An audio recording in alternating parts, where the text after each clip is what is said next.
Let's Mike News at 5.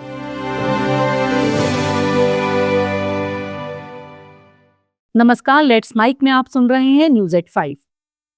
Bulletin की शुरुआत हम करेंगे आज की सबसे बड़ी खबर से, फिर जानेंगे देश, दुनिया और आपके अपने राज्यों तक की बड़ी अपडेट्स। भारतीय वायुसेना ने आज चंडीगढ़ में 6 दशक की राष्ट्र सेवा के बाद मिग-21 विमान को विदाई दी। मिग-21 के सेवा मुक्ति समारोह में रक्षा मंत्री राजनाथ सिंह ने कहा कि आजादी से लेकर अब तक आप सब ने भारत की सुरक्षा सुनिश्चित करने के लिए जिस शौर्य पराक्रम का परिचय दिया है, वो अपने आप में सभी भारतवासियों के लिए प्रेरणादायी है। आपकी वीरता की ये जो यात्रा रही है, इसके पीछे मैं समझता हूँ कि मिग-21 का बहुत बड़ा योगदान रहा है। आपकी वीरता की यह जो यात्रा रही है, इसके पीछे मैं समझता हूँ मिग-21 का भी बहुत बड़ा योगदान रहा है। साथियों, आज हम सब मिग-21 की फाइनल ऑपरेशनल सॉर्टी के लिए एकत्र हुए थे। इस मौके पर आप सबके बीच आकर मेरे मन में कई सारे इमोशंस तैर रहे हैं, कई भावनाएं तैर रही हैं। मेरे मन में इस समय गौरव की भावना भी है, तो वहीं एक तरफ कृतज्ञता की भावना भी है। साथियों, आज जब हम मिग-21 को इसकी ऑपरेशनल जर्नी से विदाई दे रहे हैं, तो मुझे लगता है हम एक ऐसे अध्याय को विदा करने जा रहे हैं जो न केवल इंडियन एयरफोर्स के इतिहास में, बल्कि हमारी पूरी मिलिट्री एविएशन की जर्नी में गोल्डन लेटर्स में लिखा जाएगा। राजनाथ सिंह ने कहा, मिग-21 महज एक विमान नहीं है, बल्कि ये भारत रूस संबंधों का प्रमाण भी है। मिग-21 केवल एक एयरक्राफ्ट या मशीन भर ही नहीं है, बल्कि यह भारत और रशिया के बीच गहरे संबंधों का एक प्रमाण भी है। साथियों, air chief marshal AP Singh ने बादल 3 नाम से स्क्वाड्रन की अंतिम उड़ान भरी। चीन भारत युद्ध के बाद 1963 में भारतीय वायुसेना में शामिल किया गया मिग-21 देश का पहला सुपरसोनिक लड़ाकू विमान था। प्रधानमंत्री नरेंद्र मोदी ने बिहार में मुख्यमंत्री महिला रोजगार योजना की शुरुआत की। 75 लाख महिलाओं के खातों में प्रधानमंत्री ने ऑनलाइन 10-10 हजार की राशि ट्रांसफर की। जीविका दीदियों को संबोधित करते हुए पीएम ने कहा कि अगर देश ने जन धन योजना के तहत 30 करोड़ से ज्यादा माताओं बहनों के खाते ना खुलवाए होते, तो क्या आज इतने पैसे हम सीधे आपके खाते में भेज पाते? वाकई बिहार की बहनों बेटियों के लिए कितना बड़ा, कितना महत्वपूर्ण ये कदम नीतीश जी की सरकार ने उठाया है। जब कोई बहन या बेटी रोजगार करती है, स्वरोजगार करती है, तो उसके सपनों को नए पंख लग जाते हैं। समाज में उसका सम्मान और बढ़ जाता है। आज जो पैसे भेजे जा रहे हैं, वो पूरे आपके खाते में जमा होंगे। कोई एक पैसा नहीं मार सकता है। पहले योजना का पैसा आप तक पहुंचने से पहले लुट जाता था। एक भाई तभी खुश होता है जब उसकी बहन स्वस्थ हो, परिवार खुश हो। आज आपके 2 भाई नरेंद्र और नीतीश मिलकर बहनों के लिए लगातार काम कर रहे हैं। महिला रोजगार योजना ने केंद्र सरकार के लखपति दीदी अभियान को भी नई मजबूती दी है। केंद्र सरकार ने देश में 3 करोड़ लखपति दीदी बनाने का लक्ष्य रखा है। 2 करोड़ से अधिक बहनें अब तक लखपति दीदी बन चुकी हैं। और मैं गांव की महिलाओं की बात कर रहा हूं। उनकी मेहनत से गांव बदले हैं, समाज बदला है और परिवार का रुतबा भी बदला है। बिहार में भी लाखों की संख्या में महिलाएं लखपति दीदियां बनी हैं। और जिस तरीके से बिहार की डबल इंजन की सरकार इस योजना को आगे बढ़ा रही है, मेरा पक्का विश्वास है कि वो दिन दूर नहीं जब देश में सबसे ज्यादा लखपति दीदी अगर पूरे हिंदुस्तान में कहीं होगी तो आज तो मुझे लग रहा है कि ये ज्यादा से ज्यादा लखपति दीदी ये मेरे बिहार में ही होगी। वहीं बिहार विधानसभा में नेता प्रतिपक्ष और आरजेडी नेता तेजस्वी यादव ने मुख्यमंत्री महिला रोजगार योजना पर कहा, बिहार के मुख्यमंत्री नकल करने में नंबर 1 है। हम बहुत दिन से कह रहे थे कि हमारी माई बहन मान योजना की नकल करेंगे और अब वो नकल कर रहे हैं।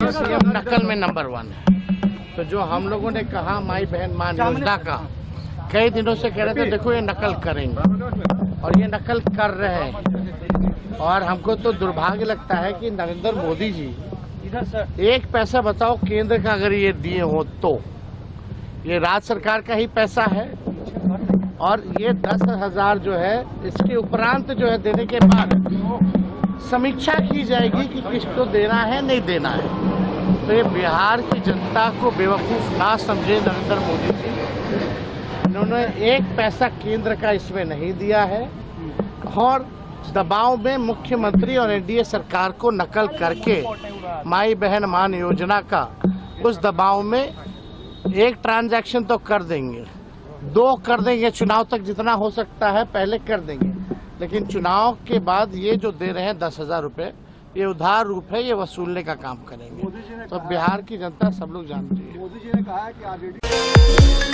कांग्रेस महासचिव और सांसद प्रियंका गांधी भी आज बिहार हैं। वहां उन्होंने पटना में महिलाओं से संवाद किया। इस दौरान प्रियंका गांधी ने कहा, आप अपनी शक्ति को नहीं पहचानती हैं, लेकिन पार्टियां समझ रही हैं, इसलिए चुनाव से पहले आपको पैसे दिए जा रहे हैं। उन्हें पता है आपके समर्थन के बिना वो सरकार नहीं बना सकते। आप अपनी शक्ति, अपने सम्मान को पहचानिए। बेरोजगारी और गरीबी पर बोलते हुए उन्होंने कहा, यहाँ रोजगार के साधन नहीं है। पलायन के कारण आपके पति बाहर मजदूरी करते हैं और आपको यहाँ अकेले रहना पड़ता है। प्रधानमंत्री नरेंद्र मोदी ने पूर्व प्रधानमंत्री मनमोहन सिंह को उनकी 93वीं जयंती पर श्रद्धांजलि दी और देश के लिए उनके योगदान को याद किया। मोदी ने एक्स पर कहा कि पूर्व प्रधानमंत्री डॉक्टर मनमोहन सिंह जी को उनकी जयंती पर श्रद्धांजलि।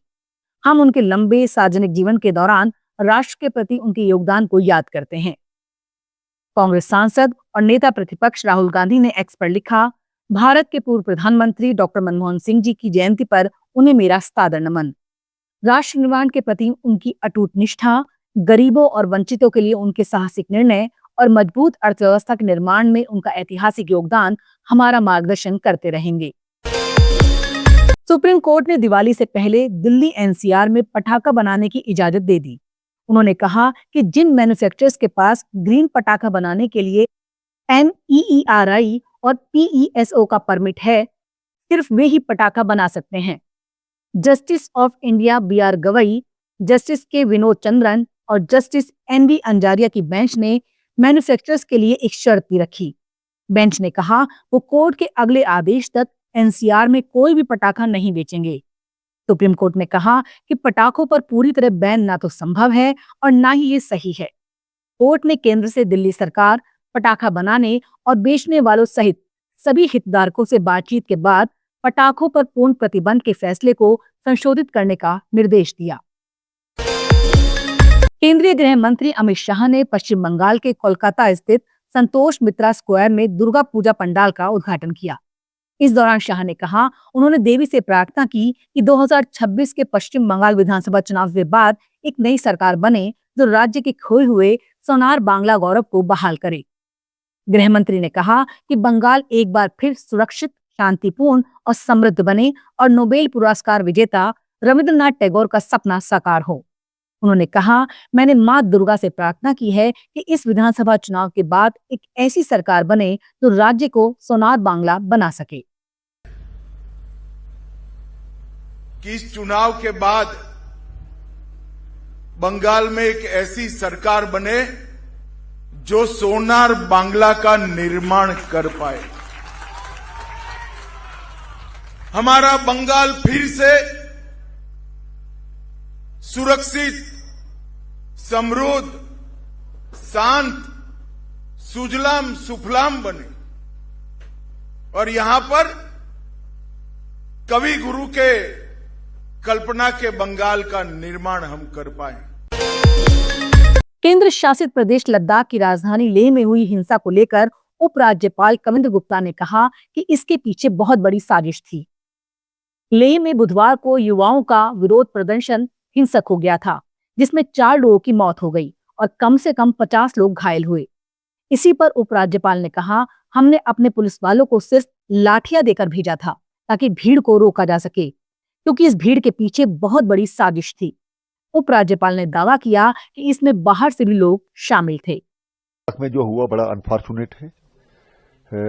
हमने परसों के दिन जब यहाँ पर प्रदर्शन था या बंद की काल थी, तो हमने सिर्फ यही कहा था, हमने अपने साथियों को ये जो पुलिस वाले हैं उनको लाठियां देके भेजा था।